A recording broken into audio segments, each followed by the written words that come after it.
Knowing what we know now, would you have authorized the invasion? I would have, and so would have Hillary Clinton, just to remind everybody, and so would have almost everybody that was confronted with the intelligence they got. So here's the deal. If we're all supposed to answer hypothetical questions, knowing what we know now, what would you have done? I would have not engaged. I would not have gone into Iraq.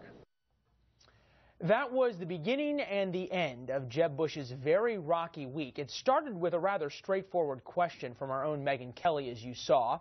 He caught a lot of flack for his answer, then said he misunderstood the question, answered it a few more times in an ever-evolving way, and finished the week, as our Mike Emanuel just reported, with a lot of folks having a lot of questions, not necessarily for him, but about his candidacy. Here for a fair and balanced debate, Republican strategist Amos Snead, now with Bryant as a partner, and radio talk show host Richard Fowler. Gentlemen, one of the big criticisms of Jeb Bush is that he has not been around for a while. The last time he ran a race was a decade ago. He's out of practice.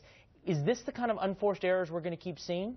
I don't think so. I think another way to look at this, Jeb Bush answered more questions from the media last week alone than Hillary Clinton has done since she announced she was running for president. But I think if you look at what he was trying to say, he wanted to say there are lessons that could be learned, but he didn't want anyone to think he was trying to be any critical of the military. And that clearly didn't happen. But I think what we saw out of Jeb Bush, him going back out there, rolling up his sleeves last week, is he's a guy that can lead. And I think his team and the candidate himself, they'll learn lessons from this, and they'll actually be stronger throughout the rest of the campaign.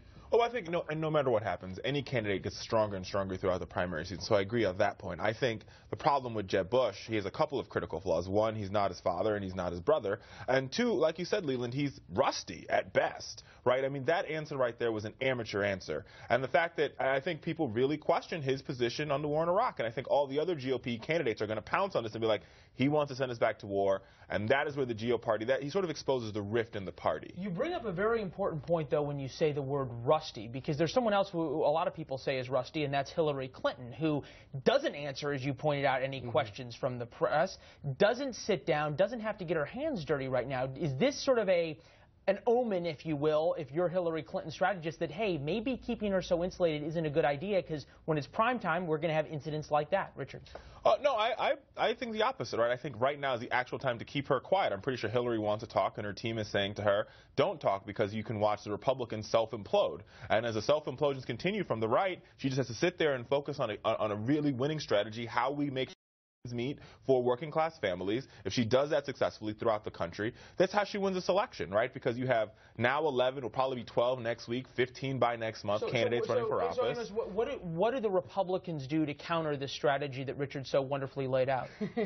What, the hide and seek? She's not going to come out and take any questions? I think, you know, as a democracy, this process is good for us. It's good for our politics. It's good for the Republican Party. How do Republicans take on Hillary Clinton's strategy right now?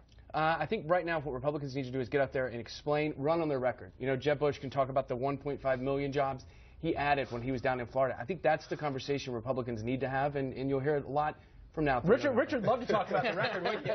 Yeah, I mean, Jeb Bush's record is dismal at best. I mean, he's the guy who gave us Common Core. He's the guy that gave us over-testing of our kids.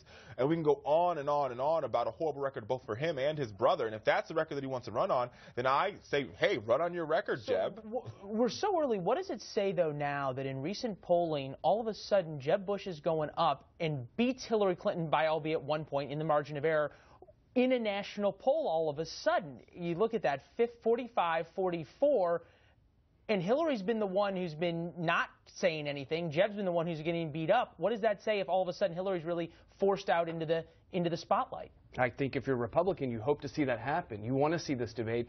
You want people to really learn about these candidates, and they're going to run on their record, and then have Hillary respond. And I think that's actually going to help Republicans as we get closer. There's a couple things. I think if you look at that poll, one, I think it's really too early to be looking at any polls in this cycle. But number two, Jeb Bush, even though he might be beating Hillary, might not win his primary, right? Because, I mean, he talked about that, didn't he? He's doing really bad in his primary numbers. And beyond that fact, I think if you look at Hillary Clinton's polling numbers, what you see is that amongst the base, amongst Democrats, Hillary Clinton poll numbers are increasing tremendously, which that means she's, one, going to win her primary. But beyond winning her primary, this is going to be a base election. And she's going to be able to turn out her base, and the Republican Party The base is so splintered, and it's going to become more splintered with 16, 17, 18, 20 candidates, right, that it's going to be even worse for both hands, our feet, maybe everything.